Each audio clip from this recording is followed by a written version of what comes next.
तो बच्चों आज का आपका जो टॉपिक है वो है लिमिटिंग रिएजेंट।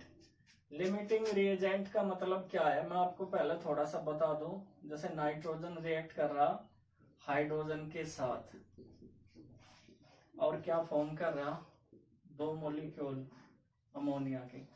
तो इसमें तो देखो नाइट्रोजन आप किसने यूज करा, दो एटम यूज करे, हाइड्रोजन के 6 एटम यूज करे, तो सारे यूज हो गए। लिमिटिंग का मतलब क्या होता है कि आप कोई सामान लेने गए, आप जैसे खाना बना रहे और उसमें से अगर कोई चीज सारी लग गई तो वो जो लग गई सारी खर्च होगी बनाने में, ठीक है, वो तो कहलाओगी लिमिटिंग। और लिमिटिंग कौन सी कहलाओगी, जो पूरा का पूरा खर्च हो गया। जैसे आप शादी वगैरह में आप देखते हो बहुत सारा सामान आता है लेकिन वो सारा नहीं लगता, तो जो खर्च हो जाएगा एक बाउंड्री के अंदर सारा समा जाएगा, जिसका यूज हो जाएगा कंप्लीटली, तो वो ही क्या कहलावा है, लिमिटिंग रिएजेंट कहलावा है। तो अगर हम यहाँ दो मॉलिक्यूल ले लें नाइट्रोजन के, लेकिन आप ये देखो कितने मॉलिक्यूल यूज हुए इसके, सिर्फ एक मॉलिक्यूल यूज हुआ और नाइट्रोजन बच गया।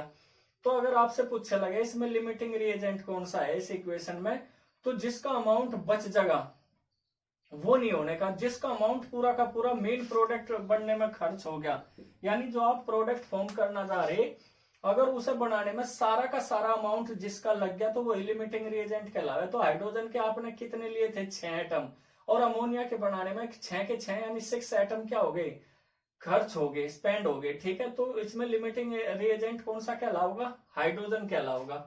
इसी तरीके से अगर आप देखो हाइड्रोजन के अगर आप 4 मॉलिक्यूल ले लें तो अब क्या बचेगा बच्चों, हाइड्रोजन बच गया। तो नाइट्रोजन के आपने एक मॉलिक्यूल यानी 2 एटम लिया और वही अमोनिया के बनने में क्या होगी, स्पेंड हो गए, खर्च हो गए। तो यहाँ पे जो लिमिटिंग रिएजेंट है वो कौन सा होगा, नाइट्रोजन होगा, ठीक है बच्चों। तो नाइट्रोजन होगा यहाँ लिमिटिंग रिएजेंट। जैसे पहले में कौन सा था, हाइड्रोजन था। तो जिसका अमाउंट कंप्लीटली स्पेंड हो जा, खर्च हो जा, तो वो लिमिटिंग रिएजेंट कहलावा है। लिख लें सभी बच्चे अब इसके बारे में। The limiting reagent is the reactant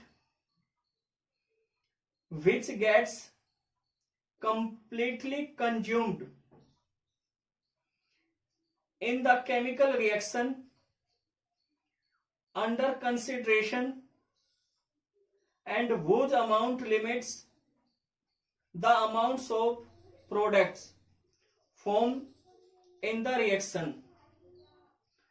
अभी अभी जैसे हमने आपको बताया अभी कि जिसका पूरा अमाउंट, टोटल अमाउंट स्पेंड हो जा, खर्च हो जा, कंज्यूम्ड हो जा, तो वो क्या कहलाऊगा बच्चों, लिमिटिंग रिएजेंट कहलाऊगा। जैसे इक्वेशन बना रहे आप, कोई प्रोडक्ट फॉर्म कर रहे हैं और उसका पूरा का पूरा अमाउंट क्या हो जा, स्पेंड हो जा। जैसे अभी हमने इसमें बताया, आप एग्जाम्पल और ले लो।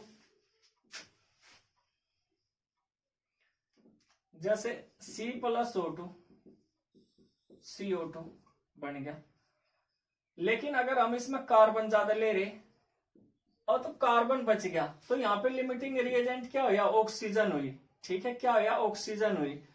लेकिन अगर हमने यहाँ ऑक्सीजन के ज्यादा ले लिए, ऑक्सीजन ज्यादा ले ली, तो यहाँ एक मोलिक्यूल ऑक्सीजन का बच गया और कार्बन आपने जितना लिया था वो क्या हो गया, स्पेंड हो गया। तो यहाँ लिमिटिंग रिएजेंट कौन सा होगा, कार्बन।